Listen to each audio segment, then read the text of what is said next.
Mr. President. Senator from Iowa. Mr. President, I rise today to urge Senate Democratic leadership to end their reckless government shutdown. It's no secret that over the years I've made clear that I don't like funding our government from one short-sighted Band-Aid bill to another. We must establish a path forward to responsibly fund our government for the long term. It's a responsible and right thing to do for our military, for future generations, for our veterans, and for the American people. But rather than finding a long-term funding solution to ensure stability in our military, the Senate Democratic leadership has decided to shut down the government. So what does that mean for our military? Well, for starters, critical defense projects have come to a halt. We can also see delays in maintenance of our critical aircraft, ships, our weapon systems, at a time when our adversaries are becoming more aggressive and more advanced. And our service members, who put their lives on the line every day for our country, don't know when they will receive a paycheck. I have an advisor right now that is deployed to the Middle East. I received an email from him this morning, and he said it's really hard for all of us here knowing that our government is shut down. But he said, every day it's the same for us here in Afghanistan. We will do what we need to do. God bless him for that. Iowa National Guardsmen are deployed overseas right now. One of my former units, the 248th Aviation Support Battalion, is spread out through the Middle East, doing their mission while we struggle to find a way forward for them here in Washington, D.C.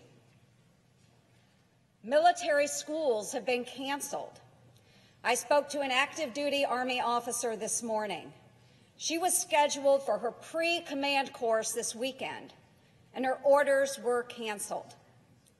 She told me, I will not be able to go to that pre-command course before I deploy. She will head overseas not having had a vital course to instruct her on leadership in the military. The likelihood of her picking up that course again in the future, near zero, near zero. Additionally, having served as a battalion commander in the Iowa Army National Guard during our last government shutdown, I can tell you that these shutdowns have a significant impact on our National Guardsmen. A shutdown prohibits our citizen soldiers from participating in drill and training exercises essential to our military readiness. Our public affairs officer sent out this notice this morning from the Iowa National Guard. The headline, Iowa National Guard feels effect of federal government shutdown. More than 900 full-time federal technicians furloughed. That's in Iowa alone. Approximately 400 personnel sent home from weekend training. That's just Iowa. 110,000 National Guardmen were affected over this last weekend because of the shutdown. Now, should these men and women be called to defend our nation in the face of danger, it is critical that they are properly prepared, and a government shutdown does not allow this. During the time that the government shutdown goes on, we're not able to maintain our equipment. That hurts our readiness. our personnel can't do their wellness and medical checks. That hurts our readiness. Our military members can't get to their schools for advancement in their careers. That hurts our readiness. And once those orders to schools have been canceled, you can't just pick up on Tuesday or Wednesday or Thursday and say, okay, I'm going to school now. There are only so many slots allocated. And if you miss that training period, you may be waiting months, perhaps even a year in the National Guard to pick up those schools. During a shutdown, our folks are furloughed.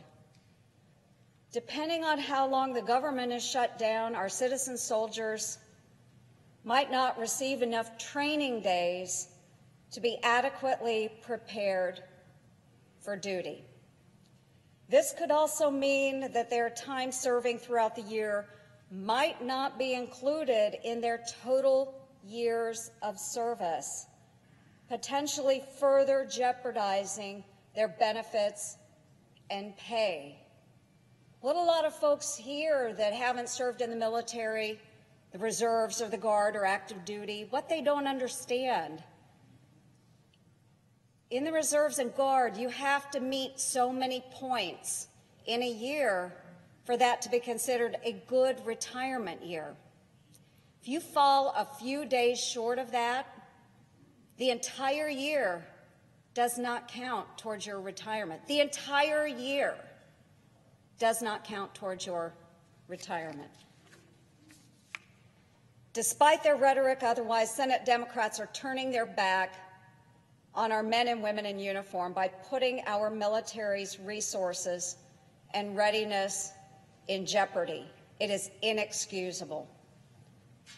Additionally, the legislation the Senate voted on Friday night would have reauthorized the Children's Health Insurance Program for 6 years. 6 years, providing approximately 80,000 Iowa children with access to important health care services, especially in the rural and underserved areas. Unfortunately, Senate Democratic leadership is playing political games and opposed our efforts to ensure this critical funding is in place for children in Iowa and across the country. Instead, the Senate Democratic leadership shutdown hurts Iowa's low-income children, puts rural and underserved areas at a major disadvantage, and disrupts states' abilities to ensure sound financial planning for their health care programs. Folks, the reality is this shutdown happened because Democratic leadership didn't get everything they wanted in this funding bill. They didn't get everything they wanted. As a result, they decided to hold hostage our military's readiness, our children's health care, and our government. You see, the Senate Democrats who chose to play politics also set arbitrary deadlines regarding deferred action for childhood arrivals, also known as DACA. I, too, want to ensure that Congress finds a solution for DACA recipients. We have many, many recipients in Iowa. Many of my colleagues want to see resolution on this as well. America is a nation of immigrants, and our diversity truly is our strength. It's incredibly important that we find a fix for DACA recipients, as they are so important to the fabric of our communities and to our future. Many young undocumented children were brought here truly through no fault of their own. Congress has been and must continue to work together to identify and pursue a measured approach that addresses DACA recipients' unique situation and also respects the importance of our immigration laws, keeps our borders secure, and discourages future illegal immigration. There is still time to achieve a solution. There's still time. But holding the government hostage and stalling important discussions on DACA really is nonsensical. Some of my Democratic colleagues are starting to show a willingness to work through these issues and reopen the government. And I'm asking them to vote yes for funding our government so that we can move ahead. But the decision to remain shut down lies solely with the Democratic leadership here in the Senate. So today I'm calling on Senate Democratic leaders to put their reckless games aside and start working with us on a path forward to fund the government, ensure low-income children have access to health care, provide the resources our military needs, and find a solution for our DACA recipients. I'm asking my Senate colleagues, those that I have spoken with, both sides of the aisle, to join us in a yes vote today at noon or shortly thereafter so that we can find solutions. With that, Mr. President, I thank you and I yield the floor. I notice the absence of quorum. Clerk will call the roll. Mr. Alexander.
Well, as we've been telling you, the Senate was scheduled to hold a vote on the 3-week CR that would fund the federal government until February 28th. Mr. President. The Democratic leader. Mr. President, are we in a quorum call? We are. I ask unanimous consent the quorum be dispensed with. Without objection. Thank you, Mr. President. Now, today, we drink seltzer. Today, we enter the third day of the Trump shutdown, the first ever real shutdown to occur when one party controls the entire legislative process. The Republican Party controls the House, the Senate, the presidency, and yet they were unable to keep the government open for the American people. Leader McConnell knows it takes 60 votes to win passage of a spending bill, and yet he moved forward with a last-minute extension that he knew lacked the votes. Both Democrats and Republicans voted against that bill. The reason the Republican majority had such difficulty finding consensus is they could never get a firm grip on what the president of their party wanted to do. These days, you never know who to deal with when it comes to the Republicans. The Republican leaders told me to work out a deal with the White House. The White House said work it out with Republican leaders on the Hill. Separately, President Trump turned away from not one, but two bipartisan compromises. Each would have averted this shutdown. Each would have led to a deal on the budget and health care and disaster aid and things like opioids and veterans and pensions and on immigration. My recent offer to the president was a generous one. I put his signature campaign issue on the table in exchange for DACA, and still he turned away. President Trump's unwillingness to compromise caused the Trump shutdown and brought us to this moment. The facts are well known. Now I wish to update the Senate on where things stand after this weekend. Since our meeting in the Oval Office on Friday, the President and I have not spoken, and the White House refused to engage in negotiations over the weekend. The great deal-making President sat on the sidelines. Despite and because of this frustration, I've been having conversations with the Republican leader over the weekend about a path forward. After several discussions, offers, counteroffers, the Republican leader and I have come to an arrangement. We will vote today to reopen the government, to continue negotiating a global agreement, with the commitment that, if an agreement isn't reached by February the 8th, the Senate will immediately proceed to consideration of legislation dealing with DACA. The process will be neutral and fair to all sides. We expect that a bipartisan bill on DACA will receive fair consideration and an up or down vote on the floor. Now, it's a shame, Mr. President, that the American people and the Senate have had to endure such hand-wringing, finger-pointing stridency to secure a guarantee that we will finally move to address this urgent issue. It is something the majority could have avoided entirely, a concern the President could have obviated if he were only willing to take yes for an answer. While this procedure will not satisfy everyone on both sides, it's a way forward. I'm confident that we can get the 60 votes in the Senate for a DACA bill. And now there is a real pathway to get a bill on the floor and through the Senate. It is a good solution, and I will vote for it. I'm incredibly grateful to the bipartisan group that has come together in recent days to renew the immigration debate with a sense of urgency. There you are. I believe that this group has the potential to return the Senate to the kind of place it should be on the issue of immigration, a place for bipartisanship, a place for action, a place for achievement. The bipartisan group, in a very fine way, filled the glaring absence of the President in these talks. I expect the Majority Leader to fulfill his commitment to the Senate, to me and to the bipartisan group, and abide by this agreement. If he does not, of course, and I expect he will have breached the trust of not only the Democratic senators, but members of his own party as well. Through these complicated and lengthy negotiations, Democrats have always sought to be reasonable, to act in good faith, and get something real done. Despite all of our entreaties, the President was obstinate. Despite bipartisan support for DACA, the Republican majority dithered. The Senate has muddled along for too long, content to delay action on our most pressing challenges until the very last moment. That ends today. The Republican majority now has 17 days to prevent the Dreamers from being deported. Mr. President, we have a way to address the fate of the Dreamers, starting right now, instead of waiting until March, with the minority and the moderate middle empowered to bring a bill to the floor instead of being held by the most strident anti-immigration voices in the Republican caucus. And we, on our side of the aisle, will continue to fight as strongly as we can for the Dreamers in the weeks ahead. I say to all Americans, urge your senators to vote yes on the bipartisan compromise when it comes forward. Write, tweet, email, phone, visit, do everything you can so we can finally pass this bill. In a few hours, the government will reopen. We have a lot to do. The issue of the Dreamers demands resolution. A budget must be written. Health care has to be addressed. Relief provided to disaster-stricken parts of our country. Pensions and opioids, veterans, child care, all have to be taken care of. The Trump shutdown will soon end, but the work must go on, and it will. Thank you, and I yield the floor. Go ahead, go. Mr. President. The Majority Leader. I want to thank the Democratic leader for his comments and his indication that he intends to support the measure before us.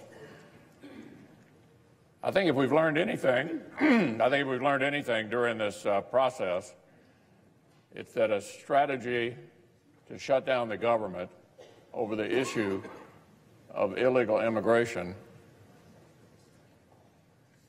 is something the American people didn't understand and would not have understood in the future. So I'm glad we've gotten past that, and we have a chance now to get back to work. And therefore, Mr. President, I ask unanimous consent that the mandatory quorum call be waived. Is there objection? Without objection. The clerk will report the motion to invoke cloture. Cloture motion. We, the undersigned senators, in accordance with the provisions of Rule 22 of the Standing Rules of the Senate, do hereby move to bring to a close debate on the motion to concur with a further amendment in the House amendment to the Senate amendment to H.R. 195, signed by 17 senators. By unanimous consent, the mandatory quorum call has been waived. The question is it the sense of the Senate that debate on the motion to concur in the House amendment to the Senate amendment to H.R. 195 with a further amendment shall be brought to a close? The yeas and nays are mandatory under the rule. The clerk will call the roll. Mr. President, before we call the roll, I ask unanimous consent that the Democratic whip be allowed to address the chamber for 3 minutes with the gracious approval of the Majority Leader. Is there objection? Without objection. Mr. President, let me thank you very much and thank the Majority Leader for this opportunity. And let me thank my friend, my colleague, and our leader on the Democratic side for his passionate personal commitment to this issue involving the Dreamers and DACA. He has been by my side, and I've been inspired by his leadership from the start. And let me thank my colleagues.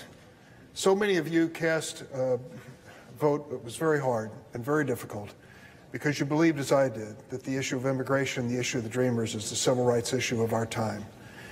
You stuck your necks out and said, I'm willing to go on record even if it's going to be hard to explain back home, and I will never forget that. The question now is how we move forward. What I have seen here on the floor of the Senate in the last few days is something we have not seen for years. Constructive, bipartisan conversations and dialogue on the floor, not just about this issue, which is obviously front and center, but about the future of this institution and what the Senate will be from this point forward. That, to me, has been encouraging because it says to me that we do have an opportunity to work together. My special thanks to Senator Susan Collins, my friend, and Senator Lisa Murkowski for joining with Jeff Flake and joining with Lindsey Graham and joining with Cory Gardner and others who've been working on this issue for so long to try to make a positive impact on this debate so that we can move forward. I cannot tell my colleagues how many have come up to me from the other side of the aisle and said, we're with you on this issue. We want to help you get this done. Each of them has a little different take on what that means, but I do believe them. And I do believe we have this opportunity to move together. Now comes the test, the real test, as to whether we can get this done, whether we can be the Senate again, whether we can return to a regular order on the floor and constructively have a debate. For some of you, it will be the first time you've ever seen it. But believe me, it's worth the price of admission, all it took for you to come to the United States Senate. So now we have to stand together. My last word is this. We have gathered the largest bipartisan group of senators to ever commit to moving forward on the DREAM Act and immigration. We have a process. I want to thank Senator McConnell for explicitly saying today it will be a level playing field. It will be open to both sides. We will move to the issue, as you characterized it this morning, of DACA and immigration. Thank you for doing that. I believe that that sets the stage for us to work together. For the first time in 5 years, we will have a debate on the floor of the Senate on the DREAM Act and immigration. To all the Dreamers who are watching today, don't give up. I know that your lives are hanging in the balance on what we do here on Capitol Hill and with the White House. 3 weeks from now, I hope to be joining you in celebrating the passage with you and your families and your communities of a measure which will strengthen America and give you an opportunity to be part of our future. Mr. President, I yield. The clerk will call the roll. Mr. Alexander. Aye. Ms. Baldwin. Mr. Barrasso. Mr. Bennett. Mr. Blumenthal.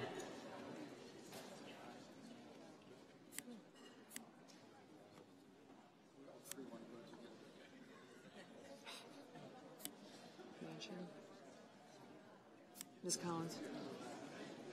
Yes.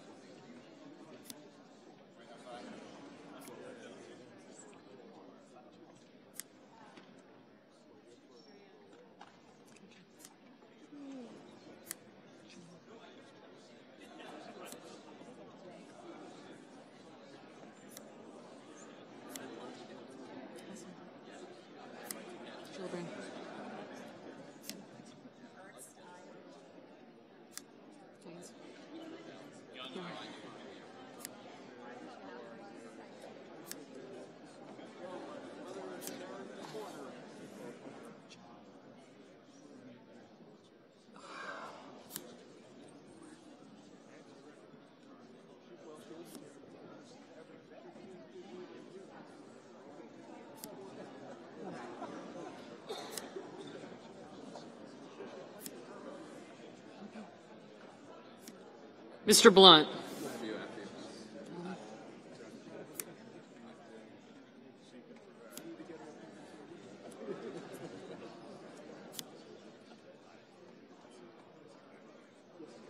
Mr. Cochran.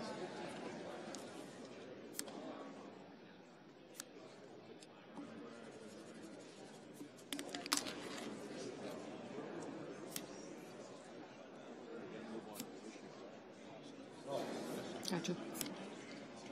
Mr. Booker. Mr. Bozeman.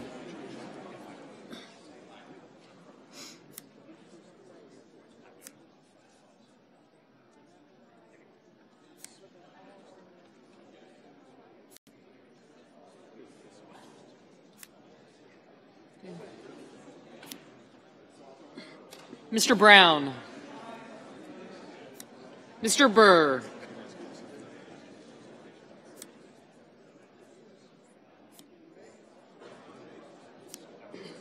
Ms. Cantwell. Mrs. Capito. Mr. Cardin. Thank you. Mr. Carper. Mr. Casey. I did, thanks. Mr. Cassidy. Mr. Cochran. Ms. Collins.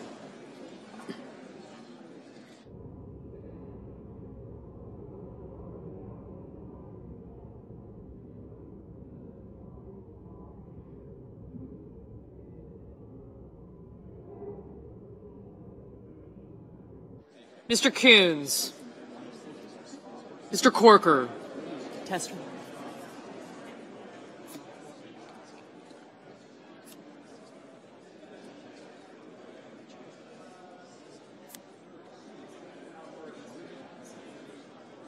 Mr. Cornyn.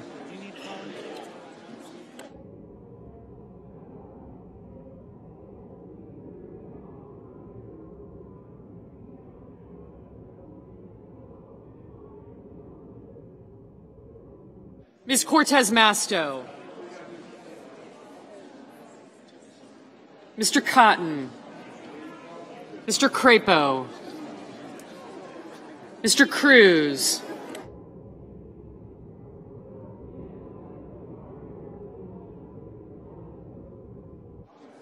Mr. Daines. Mr. Donnelly. Ms. Duckworth. Mr. Durbin.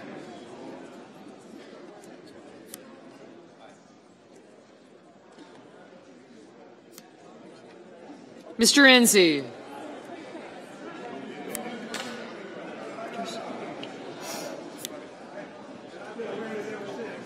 Mrs. Ernst.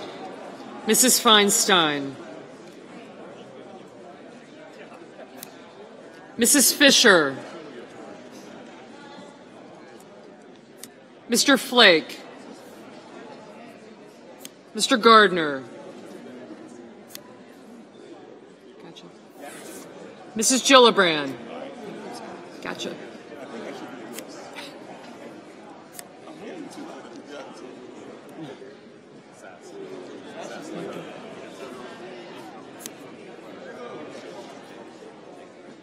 Mr. Graham. Mr. Grassley. Ms. Harris. Ms. Hassan. Mr. Hatch. Mr. Heinrich. Ms. Heitkamp. Mr. Heller. Ms. Hirono. Mr. Hoven. Mr. Inhofe. Mr. Isaacson. Mr. Johnson. Mr. Jones. Thank you. Mr. Kane, Mr. Kennedy, Mr. King.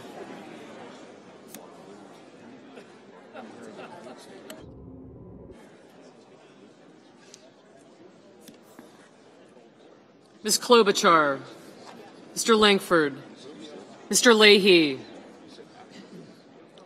Mr. Lee,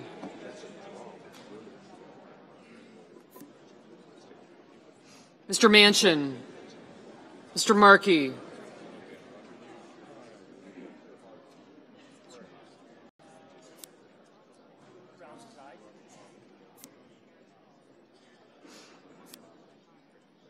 Mr. McCain, sir. Mrs. McCaskill, Mr. McConnell, Mr. Menendez, Mr. Merkley, Mr. Moran, Ms. Murkowski, Mr. Murphy, Mrs. Murray, Mr. Nelson, Mr. Paul, Mr. Perdue, Mr. Peters, Mr. Portman, Mr. Reed, Mr. Risch, Mr. Roberts, Mr. Casey, Mr. Leahy, not yet, Mr. Rounds, Mr. Rubio, Mr. Sanders, Mr. Sass, Mr. Schatz, Mr. Schumer,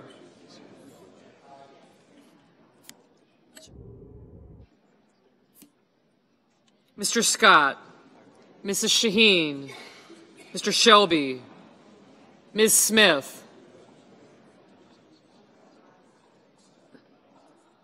Ms. Stabenow, Mr. Sullivan, Mr. Tester, Mr. Thune, Mr. Tillis, Mr. Toomey, Mr. Udall, Mr. Van Hollen, Mr. Warner, Ms. Warren, Mr. Whitehouse, Mr. Wicker, Mr. Wyden, Mr. Young,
Senators voting in the affirmative: Alexander, Baldwin, Barrasso, Bennett, Blunt, Bozeman, Brown, Cantwell, Capito, Cardin, Carper, Casey, Cassidy, Cochran, Collins, Coons, Cornyn, Cotton, Crapo, Cruz, Daines, Donnelly, Durbin, Enzi, Ernst, Fisher, Flake, Gardner, Graham, Hassan, Hatch, Heinrich, Heitkamp, Heller, Inhofe, Isaacson, Johnson, Jones, Kane, Kennedy, King, Klobuchar, Lankford, Manchin, McCaskill, McConnell, Murkowski, Murray, Nelson, Perdue, Peters, Portman, Reed, Risch, Roberts, Rounds, Rubio, Sass, Schatz, Schumer, Scott, Shaheen, Shelby, Stabenow, Thune, Tillis, Toomey, Udall, Van Hollen, Warner, Whitehouse, Wicker, and Young. Mr. Burr. Aye. Ms. Duckworth. Ms. Duckworth, aye. Ms. Smith, aye. Mr. Grassley, aye. Mr. Hoeven, aye. Senators voting in the negative: Blumenthal, Cortez Masto, Feinstein, Gillibrand, Harris, Hirono, Leahy, Lee, Menendez, Merkley, Murphy, Paul, Sanders, Tester, and Warren.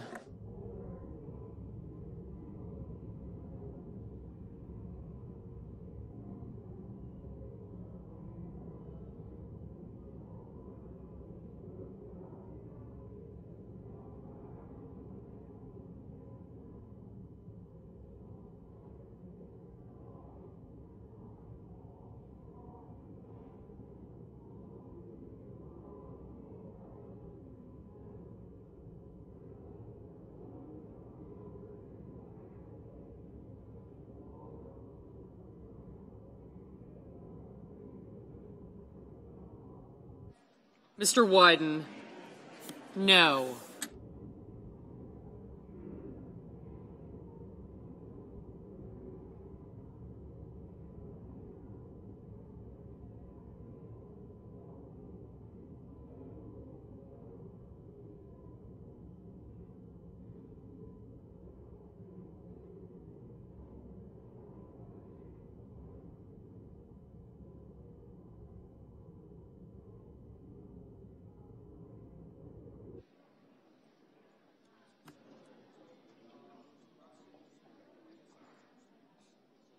Mr. Booker, no.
Mr. Markey, no.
Mr. Moran.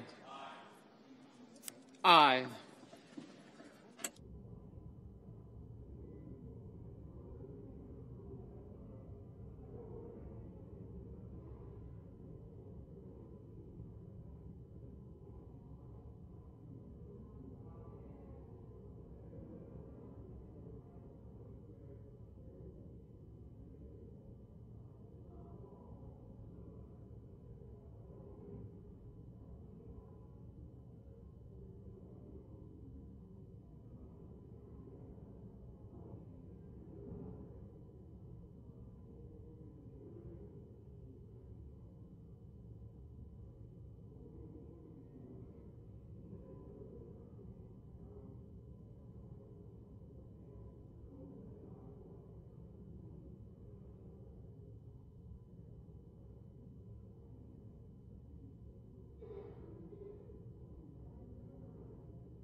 Mr. Sullivan. Aye.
Are there any senators in the chamber wishing to vote or wishing to change their vote?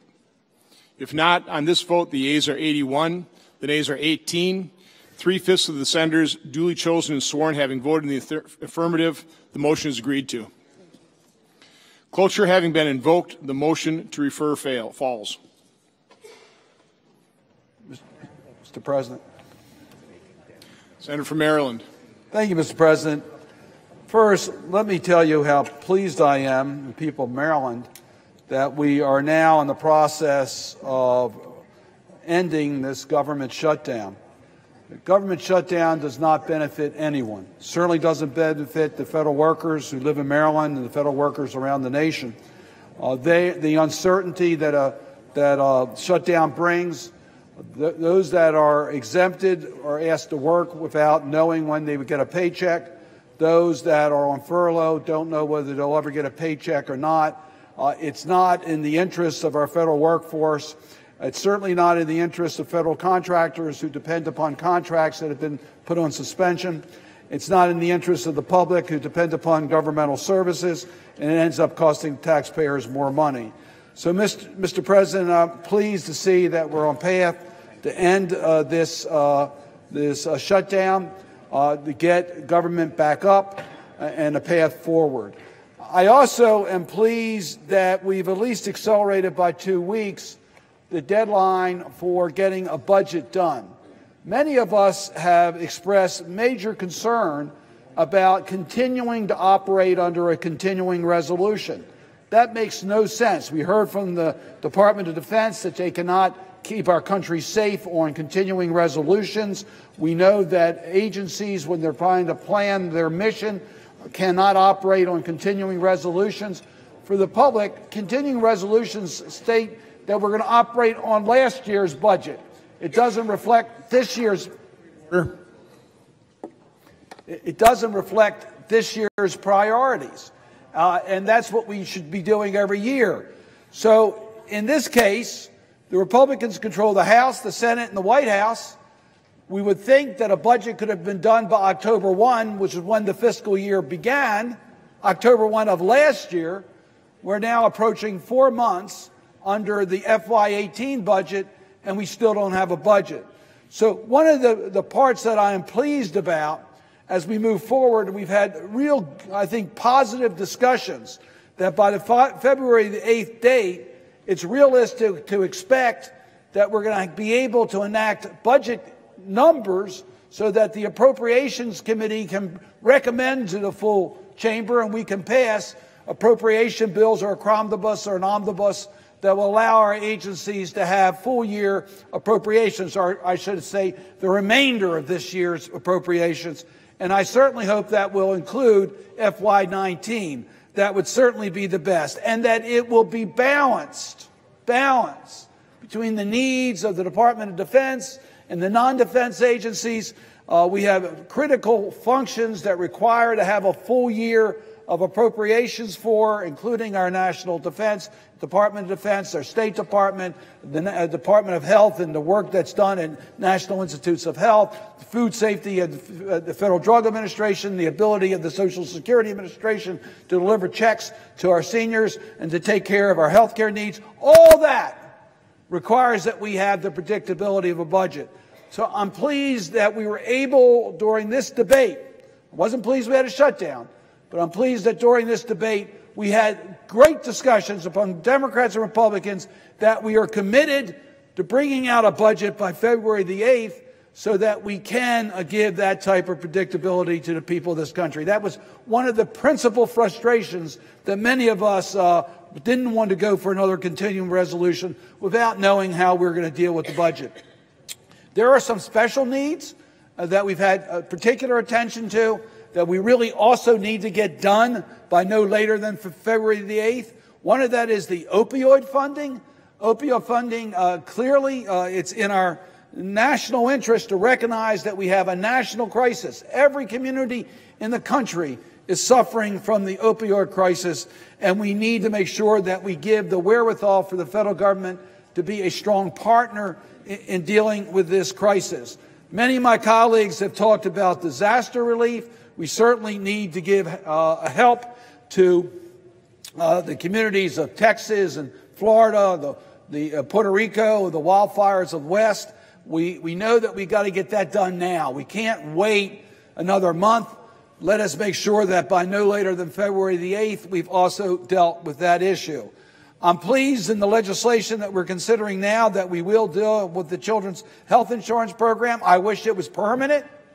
Rather than putting another deadline on the program, we should try to make this permanent.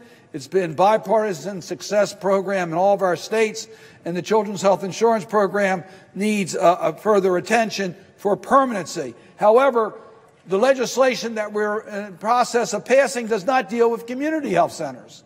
We know that most of our children, parents that are using the CHIP program are going to be using health centers.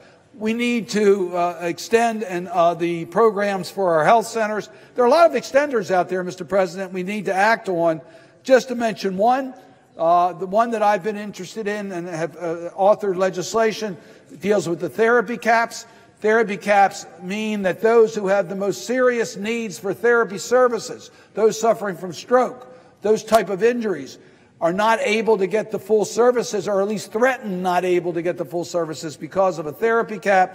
We've extended it ever since we put it into law. It should never have been put into law, the caps, but we also need to pay attention to it in this budget debate, and that also needs to be dealt with by February the 8th. My colleagues, we've brought up the serious pension issues that affect the workers in this country. That needs to be addressed. So there's reason to say that I'm pleased that the government's back up, or will be back up shortly, but we really need to negotiate and not operate under continuing resolutions. I think the amount of spotlight that's been put on these issues, we have a much better chance to get to these budget issues resolved through appropriations or a cromnibus or an omnibus rather than another continuing resolution. And then, Mr. President, there is the issue of the Dreamers that I have talked about numerous times on the floor of the United States Senate. The Dreamer issue is urgent. It's urgent. Many Dreamers' lives have already been affected, and their lives have been changed as a result of President Trump's announcement last September, putting a 6-month time limit on when the Dreamers would be subject to deportation. That deadline occurs early March, but in the meantime, those that are up for renewal status, there's been uncertainty as to whether they will be able to continue to reside here in America, that they'll be able to continue to have a driver's license or work. They feel like they have, and they do have, a date on the back of their body saying that they expire on a particular date. That anxiety needs to end. It should never have been started under President Trump's edict in September, but we need to respond to that in an urgent way. So I was very pleased that we have a commitment from the majority leader that by no later than February the 8th, if we have not passed the bipartisan DACA protection, Dreamer protection bill, that we will have that bill on the floor of the United States Senate in a manner in which the majority that the Senate can speak. And I'm very confident that the compromise that have been negotiated with Senator Graham and Senator Durbin, we will be able to pass that bill that would protect the Dreamers. Yes, it does. What it does is it allows the Dreamer status to maintain and puts them in a pathway so they can have permanent citizenship here in the United States, and they know that their future is America. After all, it's the only country that most know. So that is certainly a very encouraging sign. I was also very pleased to hear in the negotiations that took place that legislation would also provide the protection for those that are here in temporary protective status. President Trump, in some of the cases, has extended dates and said this is the last extension that could expire within the next 18 months. In some cases, he's deferred making that decision for some countries. What we know about those in temporary protective status, they're very similar to the Dreamers. That many know no country but the United States as their home, and it's important that we protect their status here in the United States and provide them a pathway for permanency and citizenship here in the United States. They are part of America, and they are part of our economy. In the meantime, Mr. President, I would hope that there would be a consensus here and support from the White House that the enforcement procedures that are being used against the immigrant community is mindful of the efforts being made here to provide them a permanent status, and that the priorities on enforcement that we've heard mentioned many times, which quite frankly are very confusing to the immigrant community, that those priorities would not aim at those that are going to be protected under the legislation that we will be considering in the next few weeks. So, Mr. President, we all are pleased that we are now able to move forward to keep government open, that we have a commitment to deal with the budget of our country by February the 8th and the Dreamer issue by that date, that we've made real progress. As Senator Durbin observed, and I must tell you, I think each of us did also, that during this very difficult time, the conversations that we've had among our colleagues on both sides of the aisle have been very encouraging.